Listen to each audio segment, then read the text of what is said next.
전에도 말씀드렸지만 요나서는 저 개인적으로 참 많은 깨달음, 은혜를 받은 말씀입니다. 짧은 이야기거든요. 짧은 이야기인데 굉장히 깊은 그런 지혜가 담겨 있습니다. 그리고 한 나라가 어떻게 외교를 해야 되는 것까지도 그런 지혜를 얻을 수 있는, 하나님의 뜻을 얻을 수 있는 그런 놀라운 말씀이 바로 요나서입니다. 여러 번 설교해도 이 1장만 가지고 여러 번 설교해도 1장에 담겨져 있는 그 하나님의 메시지를 다 전할 수 없을 정도로 말씀이 아주 깊고 넓습니다. 오늘은 또 그 중에 여러분과 또 한 가지를 나누고 싶은데요. 2800년 전에 있었던 일이거든요. 지금부터 2800년 전에 지중해 바다에서 풍랑을 맞은 배 안에서의 모습을 함께 살펴보면서 하나님께서 우리에게 강력하게 하시는 말씀, 너희가 나 외에 다른 존재를 섬기는 사람들, 즉 다른 종교를 갖고 있는 사람들에게 이 부분만큼은 져서는 안 된다. 뒤처져서는 안 된다. 그런 하나님의 반드시 이 부분만큼은 너희들이 이겨야 한다. 앞서야 한다라는 그 하나님의 그 뜻을 함께 받아보려고 합니다.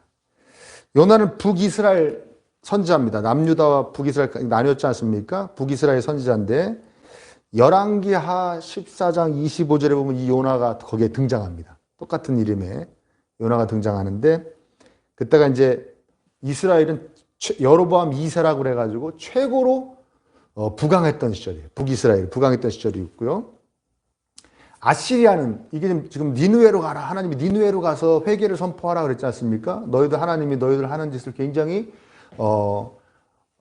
못마땅하게 생각하시니 너희들 돌이키지 않으면 하나님이 너희들을 멸망시키실 것이다 라는 것을 선포하라는 게 하나님의 명령이었어요. 근데 그게 니느웨가 아시리아라는 제국의 수도였는데 원래도 강력한 나라라 북이스라엘의 위협이 되는 존재였지만 실질적으로 좀 괴롭히기도 한 것 같아요. 조금 이렇게 막 분쟁도 있고 그랬던 나라인데 그때 아시리아는 요때가 어떤 정치적 공백기였어요. 아주 최고로 쇠약해졌을 때입니다. 쇠약해져 있을 때인데 하나님이 요나에게 그 아시리아의 수도에 가서 회개를 선포하라고 그러는 거예요. 근데 요나가 가만히 보니까 이거는 외교적으로 또 어떤 국방적으로 자기 나라에 아무 도움이 되지 않죠. 그 제국은 망해버리면 좋은 거예요. 자기네보다 힘센 나라인데 아무리 지금 좀 못 나가고 있지만 그래도 뭐 비교할 수 없을 정도의 국력을 갖고 있는 나라인데 자기가 거기 가가지고 뭐하러 그 회개를 선포하냐는 말입니다. 그 니느웨가 얼마나 큰 성이냐면 성 둘레가 95km예요. 그러니까 지금부터 2800년 전에 성 둘레가 95km, 놀리지도 않으시는 거 봐봐. 성 둘레가 95km라니까요. 95km. 얼마나 큰 성입니까?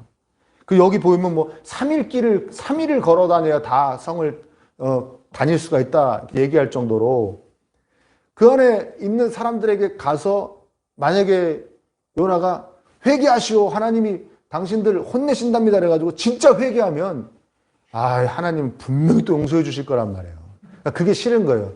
아주 그냥 싹 망해버려라. 싹 망해버려라. 그러면서 하나님이 분명히 니느웨로 가서 그 사명을 감당하라고 그랬는데 그게 싫어가지고 이제 딴 데로 가려고 스페인으로 도망가려고 요빠라는 항구로 딱 갑니다. 근데 거기 뭐라고 표현하고 있습니까? 마침 스페인으로 떠나는 배를 만나 뱃삭을 내고, 그쵸? 조금 기다리면 시내버스 오고 그런 시절이 아니에요. 조금 기다리면 배 오고 그런 시절이 아니에요. 지금도 배를 타려면 얼마나 오래전부터 예약하고 시간을 맞춰 기다려야 됩니까? 그쵸? 이때는 더 그랬죠. 배가 많지가 않던 시절이고, 그리고 배도 다 무역선이에요. 여객선이 아니란 말이에요. 여객선은 없어요. 그냥 무역을 하는 배에 뱃삭을 내고 그냥 짐처럼 취급당해서 끼어 타는 거지. 그렇게 막 여객선 같이 그렇게 할 수가 없는 시절인데, 요빠로 갔더니 스페인 가려고 요빠라는 항구를 갔더니 스페인으로 가는 배가 있었다는 것은 정말 기가 막힌 타이밍입니다. 요나 이렇게 생각할 수도 있어요. 야, 만사 형통하는구나. 어떻게 이 배가 딱 여기 있냐. 그렇죠? 그러니까 우리가 여러분 이건 오늘 말씀하고 관련 없다고 얘기할 수도 있겠지만 잘 풀린다고 하나님 뜻은 아니에요. 그거 조심하셔야 됩니다. 아무튼 자, 하나님이 배 타고 출항하기 전에도 막으실 수 있죠. 하나님 못 하시는 일이 없으니까 막으실 수 있는데 선지자로서 불순종하는, 정말 괘씸하셨을 거예요. 그렇죠? 선지자가 제일 다른 사람에게 아주 강력한 그 어떤 회개의 이야기를 선포해야 될 선지자가 자신이 불순종한다? 하나님 너무 괘씸하게 생각하셨어요. 너는 조금 더 극약 처방이 필요하겠다 생각하셨는지 배 타고 가게 놔두십니다. 그래가지고 이제 태풍으로 배를 치시는 거예요. 얼핏 보면 죽여버리겠다 뭐 그런 의미죠. 넌 죽어야겠다 뭐 그런 거죠. 수장돼야겠다. 그래서 배가 거의 4절에 보면 배가 거의 부서질 정도로 막 태풍이 칩니다. 그러니까 뱃사람들이 딱 보니까 이건 자기들이 예사롭지 않거든요. 이거는 이걸 만나면 큰일 난다는 걸 이 사람들은 딱 아는 거죠. 뱃사람들이니까. 그러니까 그 무역선에 있던 그 무역 화물을 다 버려버립니다. 망한 거죠. 어떻게 보면 망한 겁니다. 망한 거예요. 거의. 다 버려버립니다. 그래도 이게 안 멈춰요. 그러니까 이겨낼 수가 없으니까 각자 자기 신을 막 부릅니다. 몰랄로 얘기하면 부처님, 또 알라, 다 부르는 거죠. 옥황상제님부터 다 부르는 거죠. 잘못한 거 있으면 용서해 주시고, 제발 살려주십시오. 막 외칩니다. 그야말로 아수라장이 된 거죠. 그 우상숭배자도 이렇게 펄쩍펄쩍 뛰고 있는데 일 생겼다고, 우리 요나 선지자님은 배 밑바닥에 들어가. 태풍이 치는지 그 밑에는 잘 못 느끼잖아요. 맨 밑에는. 거기서 홀고 자고 있어요. 여기서부터 좀 이상해지죠. 이야기가 이상해집니다. 그러니까 6절에 보니까 선장이 가서 발견합니다. 선장이 발견해서 막 깨웁니다. 당신도 빨리 지금 잠자고 있을 때냐고, 빨리 깨어 일어나서 당신 신에게 빌으라고 말이야. 우리가 죽지 않을 수도 있었죠. 어떻게 하냐고. 요나를 결국 선장이 깨우는 거예요. 우상숭배하는 선장이 요나를 깨웁니다. 우상숭배자가 와서 요나를 그 잠에서 깨웁니다. 요나 원래 사명이 우상숭배자에게 가서 깨우라는 거였는데 자기가 자고 있고 우상숭배자가 와서 깨우는 거죠. 오늘날로 얘기하면 불신자가 그리스도인보로 그렇게 신앙생활해서 되겠냐고 정신 차리라고 하는 거랑 똑같죠. 그래서 그런 얘기 들어보신 적 있습니까? 저는 한 번 들어본 적이 있는데 창피해서 설명은 안 할게요. 한 번 들어본 적이 있습니다. 자, 이쯤 되면 눈치를 채야 하는데 그런데도 아직까지도 요나를 깨닫지 못합니다. 그래서 제비를 뽑아요. 어떤 놈 때문에 이렇게 됐는지 제비 뽑자. 어떤 놈 때문에 어떤 신인지 화가 났는지 우리 제비 뽑자. 요나가 진짜 저 때문에 그래요. 그랬으면 될 텐데. 그쵸? 요나가 참다가 자기가 딱 걸리네. 정말 망신스러웠을 거예요. 그쵸? 자기가 뽑힙니다. 요나에게 이 뱃사람들이 묻습니다. 우상숭배자들이 묻습니다. 당신 도대체 누굽니까? 왜 이런 엄청난 풍랑이 온 겁니까? 당신 때문에 온 것 같은데 말해보십시오. 자초지종을 말해보세요. 그러니까 요나가 대답합니다. 그게 9절입니다. 나는 히브리 사람이요. 하늘에 계신 주 하나님 바다와 육지를 지으신 그분을 섬기는 사람들이요. 저 섬기느니 전 저 번역이 조금 마음에 안 드는데 원래는 그분을 경외하는 사람이요. 그렇대. 말도 안 되죠. 그렇죠. 무서워하는, 두려워하는 사람이요. 나는 그분을 두려워하는 사람이요. 두려워하면 지금 이 배를 탔겠습니까? 두려워하는 사람이요. 이렇게 얘기합니다. 그 10절 보면 요나가 그들에게 자기가 주님의 낯을 피하여 달아나고 있다고 말하니 이렇게. 자초지종을 얘기한 거예요. 사실은 니느웨로 가라고 그랬는데요. 제가 가기 싫어가지고요. 스페인으로 가는 당신들 배를 탄 거예요. 딱 그렇게 얘기를 합니다. 그래서 풍랑이 인 겁니다. 하나님 저를 막으시려고, 못 가게 하시려고 불순종하니까 화가 나신 것 같아요. 이렇게 얘기한 겁니다. 그랬더니 그 뱃사람들이 뭐라고 얘기합니까? 그것이 충격적입니다. 사람들이 그 사실을 알고 겁에 질려서 그에게 소리쳤다. 어쩌자고 당신은 이런 일을 하였어. 저걸 풀어 얘기하면 무슨, 아니 어떻게 당신이 섬기는 신한테 이따위 짓을 할 수 있습니까? 라는 뜻이에요. 여러분 이렇게까지 자세하게 설명할 이 사연을 묘사할 필요가 없거든요. 성경이. 왜 하나님이 이렇게 자세하게도 요나가 말하는 그 얘기를 들은 이 뱃사람들, 즉 하나님을 섬기지 않는 사람들이 말하는 걸 이렇게 자세하게 설명하시는지를 우리가 깨달아야 됩니다. 하나님을 섬긴다고 했던 요나와 하나님을 섬기지 않고 우상을 섬기는 뱃사람들과 비교하시면서 하나님께서 우리에게 분명히 말씀하고 계십니다. 너희들이 우상 숭배자들에게 이것만은 져서는 안 된다. 뭡니까? 하나님을 향한 열심, 하나님을 향한 순종, 아멘? 신앙적인 열정, 이걸 치면 안 된다. 이 우상 숭배자들이 깜짝 놀라잖아요. 어떻게 그런지, 아니 하나님 당신 신이 직접 말했다며 어디로 가라고. 근데 어떻게 그 말을 안 듣습니까? 우리 신은 나 평생에 나한테 한 번도 말한 적도 없는데. 그쵸? 당신 신은 말을 했다며요. 근데 어떻게 그런 짓을 해요? 어떻게 그 말을 듣고 신이 하는 말을 듣고 불순종을 할 수가 있습니까? 거역을 할 수 있습니까? 당신 뭐 우리 속된 말로 미쳤어? 정신이 나갔어? 어떻게 그런 짓을 합니까? 깜짝 놀란 거죠. 깜짝 놀란 거죠. 여러분 여기서 우리 가만히 생각해 봐야 됩니다. 무신론자라는 분들은 모르겠어요. 다른 우상 숭배하는 자들이 봤을 때 우리가 우리 하나님한테 하는 행동이나 말이 그들을 깜짝 놀라게 할 일이 없는가 생각해 봐야 됩니다. 왜냐하면요, 다른 종교는요, 다른 종교를 폄하하는 게 아니고요, 다른 종교는 다 애매합니다. 약간 애매해요. 도대체 어떻게 살려고 그러는 거야? 불교 아주 애매하죠. 산은 산이요, 물은 물이요. 그게 뭐예요? 그쵸? 물론 그 깊은 의미가 있겠지만 아주 애매합니다. 그러니까 어떡하라는 거야? 산에게 가서 넌 산이다 그러라는 거야. 물 먹으면서 넌 물이야 그러라는 거야. 뭐 어떡하라는 거야? 아주 애매합니다. 그래서 암중모색하는 것 같이 끝없이 뭘 깨달아야 된다잖아요. 깨달아야 된다는데 우리는 성경을 통해서 딱 주셨습니다. 어떻게 살라고. 아멘? 몰라서 못 사는 것도 있죠. 그렇죠? 어떻게 살라는 거야? 몰라서 못 먹는 것도 있지만 우리 대부분 압니까? 모릅니까? 알죠? 그렇죠? 근데 그대로 안 살잖아요. 불교 신자들이 봤을 때는 깜짝 놀랄 일입니다. 깜짝 놀랄 일. 우리는 아리까리 해서 어떻게 해야 될지 모르고 막 평생을 그렇게 막 돌을 닦듯이 뭔가 깨달아가는데 당신들은 하나님이 이렇게 해야 된다고 딱 아주 명료하게 문자로 딱 주셨는데도 그 말에 불순종합니까? 정말 깜짝 놀랄 일이 아닙니다라고 말할 그런 우리 모습이 있다는 것입니다.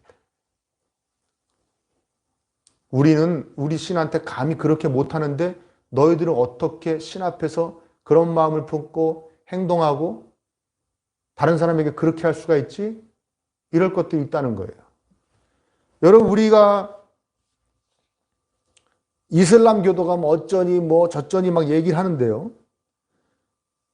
만약에 우리가 이슬람교도인데 우리가 지금 우리나라에서 기독교인으로서 신앙생활하는 정도로 이슬람 국가에서 이슬람교도로서 신앙생활하면은 우린 벌써 그들은 왜 저 하나님 말씀 자기들 그 알라 말씀 거역하고 그러면 회초리 때리잖아요. 우린 맞아 죽었을 거예요. 우리 중에 상당수는 맞아 죽었을 거예요. 우리가 여기서 기독교도로 우리 하나님한테 하듯이 우리가 그 나라 가서 이슬람교도로 했으면 우리 몇 회초리 맞아 죽었을 거라고요. 우리는. 그 정도로 우리가 설렁설렁 하는 거예요. 하나님한테. 그들이 얼마나 자신들의 신이라고 여기는 그 존재를 경외하며 의지하며 삽니까? 이슬람 교도들 하루에 5번씩 아무리 바빠도 하던 일 딱 멈추고 자신의 그 성지 메카 쪽을 향해 가지고 절하잖아요. 하루에 5번씩. 우리는 하루에 몇 번이나 시간을 따로 내서 하나님을 향합니까? 조식의 시간?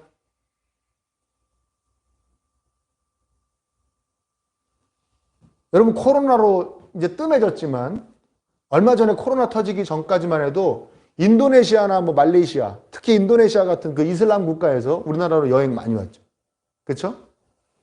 언젠가도 말씀드렸던 것 같은데 그들이 오면서 제일 먼저 묻는 게 뭡니까?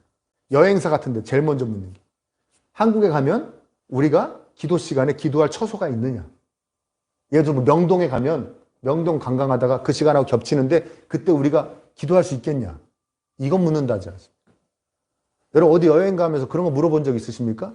주일에 교회 갈 수 있나요? 주일에 예배 드릴 때가 있나요? 성경 지리 여행을 간다고 하는 사람들도 안 물어봤을 것 같고, 교회가 단체로 몇 주 동안 가는 거면 그때는 문의했겠죠. 갈 수 있습니까? 우리가 예배당에 갈 수 있습니까? 아니 우리끼리 모여서 예배 드릴 초소를 마련해 줄 수 있겠습니까? 우리가 우상 숭배자들하고 비교해서 얼마만큼의 더 열심을 내야 합니까? 그게 중요하지 않겠습니까? 그럼 우리가 얼마큼 더 하나님을 향해서 열심을 내야 됩니까? 어느 목사님께서 개척하셨을 때 이야기를 하셨던 것을 들은 적이 있습니다. 작은 시골 마을인데, 시골로 치면 다 작지 않았대요. 꽤 많은 분들이 사는데 그 마을에 이분이 들어가서 교회를 딱 처음으로 개척을 한 거예요. 그동안 이 마을에 교회가 없었대요. 개척을 하셨는데 그 마을 뒤편에는 꽤 큼직한 산이 있고 그 산 안에 절이 있었다고 합니다. 자기가 가가지고 그 마을을 열심히 개척을 하고 막 사람들을 전도했대요. 한참 그러고 지냈는데 그 절의 주지 스님이 하루 자기를 찾아왔대요. 그래서 그러더래요. 이거 같은 업계에서 일하는 사람끼리 심하게 하지 맙시다. 그러더래요. 주지 스님이 같은 업계에 일하는 사람끼리 심하게 하지 말자. 이게 무슨 얘기입니까? 우리 절 오던 사람들인데 왜 뺏어갔냐 이거예요. 당신이 다 뺏어간 거 아니에요. 그렇죠? 우리 국수집 오던 사람은 당신네 국수집이 뺏어갔듯이 뭐 그런 개념으로 생각하는 거 아닙니까? 만약 그 스님의 말대로 생각하면 우리는 우상 숭배자들과 비슷한 정도의 열심을 내면 될 겁니다. 그런데 여러분 보십시오. 우리는 이 진리를 깨닫고 믿고 있습니다. 그건 뭡니까? 하나님만이 신이시다. 아멘? 다른 신이라고 이름하는 모든 존재들은 악한 사탄 마귀가 장난쳐 놓은 거다. 신이 아니고 우상. 우상이 여러분 원어로 뭐라고 했습니까? 입김이라고 그랬죠. 아무것도 아닌 거. 그렇죠? 그것에 아무것도 아닌 것에 불과하다. 우리 하나님만이 참신이다 라고 얘기하는 사람들 아니에요. 그러면 우리가 참신을 믿는 사람들은 참신이 아닌 헛것에 불과한 걸 믿는 사람들보다 더 열심히 믿어야죠. 아멘입니까? 더 열정적으로 섬겨야죠. 그게 당연한 것이죠. 우리가 훨씬 더 열심을 내야죠. 그래서 제가 여러분 늘 말씀드렸지만 뭡니까? 요새 하도 교회가 욕을 먹고 목사들이 욕을 먹은데 사람들이 옆에서 어머 또 어느 교회에서 무슨 일이 났단다. 어느 목사가 무슨 짓을 했다 그러면 여러분 어떻게 이야기해야 된다고 그랬습니까? 야 중은 안 그러는 줄 아니? 그러면 된다고 그랬어요? 안 된다고 그랬어요? 안 되죠. 왜? 우리만 하나님이라며요. 우리만 참신을 믿는 사람들이야. 그러면 훨씬 더 엄격한 잣대를 들이대야죠. 야 어느 교회가 이랬다더라. 어느 목사가 또 뭔 짓 했더라. 그러면 잘못했다고 그러세요. 미안하다. 교회가 아름다운 덕을 선포하는 집단인데 이렇게 몹쓸 이야기를 전했으니 미안하다. 교인 한 사람으로서 우리 사실 다 하나다. 나에게도 잘못이 있는 것 같다. 그 목사님이 그런 짓을 한 건 나에게도 잘못이 있는 것 같다. 그 교회가 그렇게 된 건 나에게도 왜 우린 다 하나다. 예수님 안에서. 미안하다. 잘못했다. 앞으로 나아지려고 애를 쓰겠다. 하나님의 은혜가 필요하다. 이렇게 하라고 그랬죠. 아멘? 그게 우리 하나님만이 유일한 창조주이시며 우리 예수님만이 유일한 구원자라고 우리가 외치는 말과 모순되지 않는 행동이라는 거예요. 그러니까 우리는 더 열심을 내야 됩니다. 비교하면 안 됩니다. 여러분, 우상 숭배자들에게 신앙적 열심만은 이겨야 한다는 거 명심하시길 바랍니다.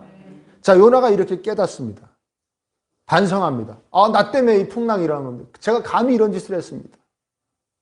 그리고 반성했어요. 돌이켰는데 더욱더 거세집니다. 태풍이 더욱더 세져요. 그러니까 사람들이 뱃사람들이 묻습니다. 우리가 당신을 어떻게 해야 바다가 잔잔해지겠소? 당신네 하나님이 노여움을 풀겠소? 라고 물어봅니다. 요나가 이야기합니다. 나를 바다에 던지면 지금 자는 분이 두 분이 있는데요. 버릇됩니다. 옆에 깨우세요. 효민이 자는 건 놔두시고요. 다른 분들은 깨우세요. 버릇됩니다. 자꾸 설교 시간에 자는 거예요. 이거. 평생 잡니다. 평생. 천국 가서 잡니다. 천국 가서 하나님이 넌 어떻게 지내냐 잡니다. 이렇게. 너 어떻게 날 섬기다 왔냐면 자다 왔는데요. 일어나십시오. 제발. 예? 제발. 큰일 납니다. 우상숭배자들은 안 자요. 1800 해보셨습니까? 그럼 1800? 1800번 절하는 거 해보셨습니까? 얼마나 힘든지 아십니까? 제 친구 해봤다는데 반 죽는데요. 기꺼이 마음으로, 기쁜 마음으로 합니다. 1800을. 근데 가만히 앉아서 설교 듣는데 잡니까?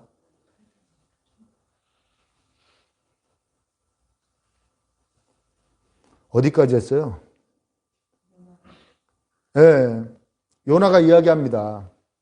나를 바다에 던지십시오. 그럼 잔잔해질 겁니다. 요나가 이 얘기해요. 나 때문에 이렇게 된 겁니다. 정답이죠. 던져야 됩니다. 근데 이 뱃사람들은 어떻게 합니까? 13절 한번 보세요. 뱃사람들은 육지로 되돌아가려고 노를 저었지만 바다의 파도가 점점 더 거세게 일어났으므로 헛일이었다. 이게 뭡니까? 왜 이 사람들이 육지로 배를 돌리려고 그랬어요? 요나가 불순종해서 자신들의 배를 탄 것 때문에 이렇게 됐으니까 요나를 다시 원래대로 내려주면 되겠다라고 생각하는 거예요. 그러니까 요나를 바다에 던지고 싶지 않은 거예요. 이해되십니까? 네.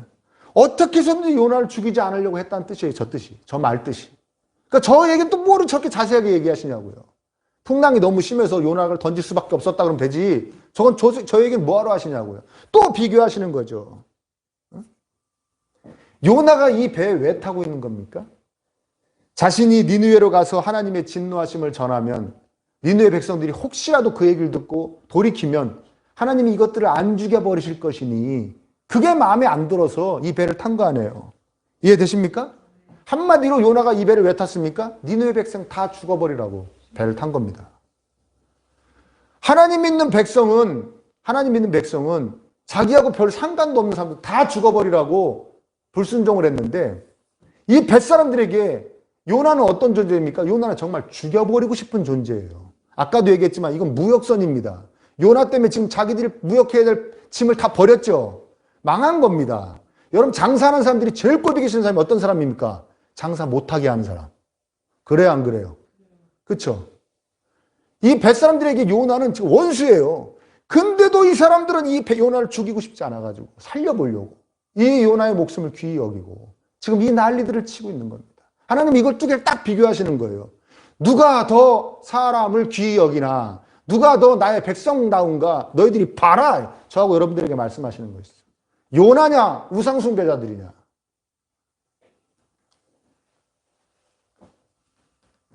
요나는 하나님의 백성인데도 다른 사람의 생명에 대해서 아무런 감흥이 없습니다. 죽든 말든. 그런데 이 우상숭배자들은 자신들에게 그 엄청난 피해를 입힌 자임에도 불구하고 그 생명을 매우 귀히 여깁니다. 쉽게 없애지 않으려고 애를 씁니다. 자신들의 목숨을 걸 정도로. 하나님이 이 점을 비교하시는 거죠.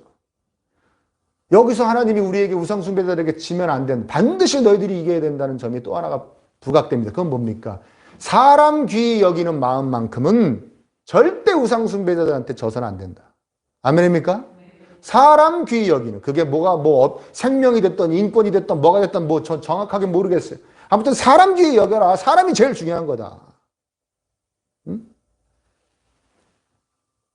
저는 목회자가 되면서 많은 교회를 접하고 많은 목사님과 성도님들을 경험할 수 있는 그 좋은 기회를 얻었습니다. 저는 제가 목회자의 길을 걸어온 어떤 연수라든가 그리고 제가 이렇게 사역했던 그런 거에 비해서 훨씬 많은 분들을 만났어요. 아주 기회가 그런 건 너무 감사한 기회를 하나님 많이 주셨어요. 그러니까 쭉 만나봤는데 제가 거기서 이게 알게 된 게 뭐냐면 한국 교회는 유독 왜 이렇게 사람보다 어떤 실적, 일 이게 우리에게 유리하냐 불리하냐 뭐 이런 거를 더 중요하게 여긴다는 느낌을 많이 받았음을 제가 부끄럽지만 같은 목회자로서 그리스도인으로서 부끄럽지만 여러분들에게 고백합니다.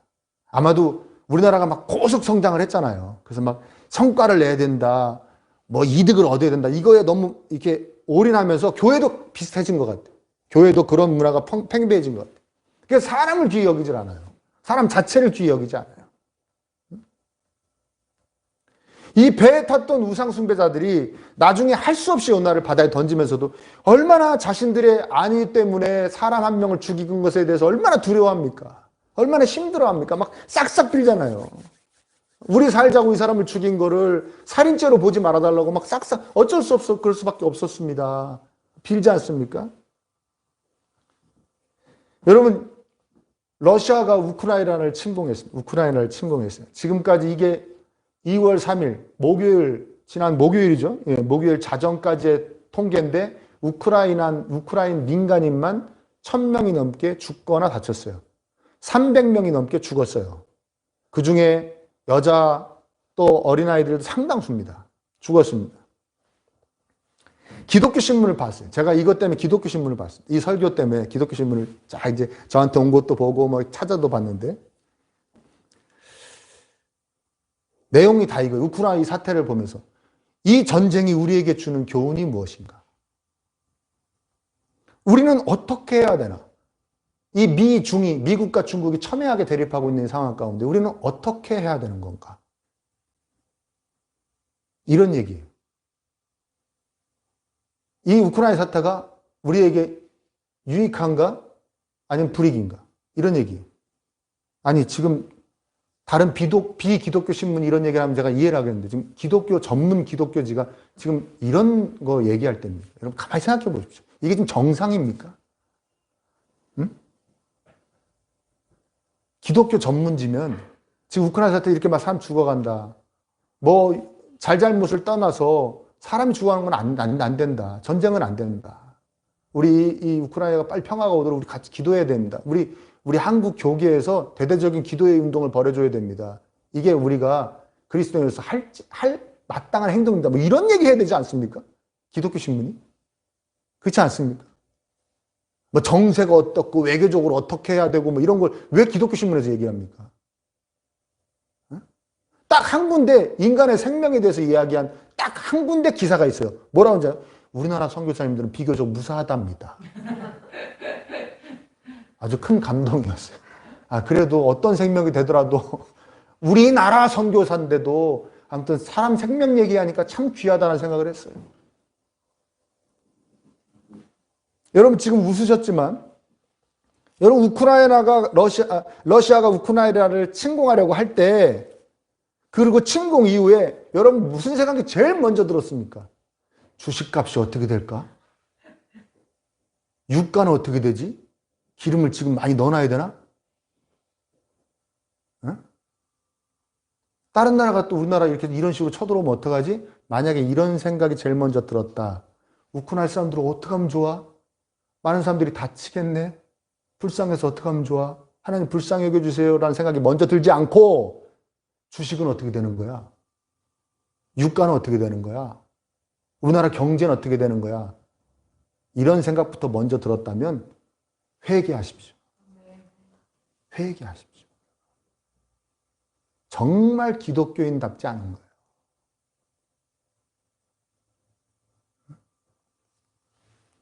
여러분 수요 기도회 때도 잠깐 언급했지만 이 요나가 이렇게 불순종하는데 어떻게든지 꺾어가지고 하나님이 다시 니느웨로 원래 사명대로 보냅니다.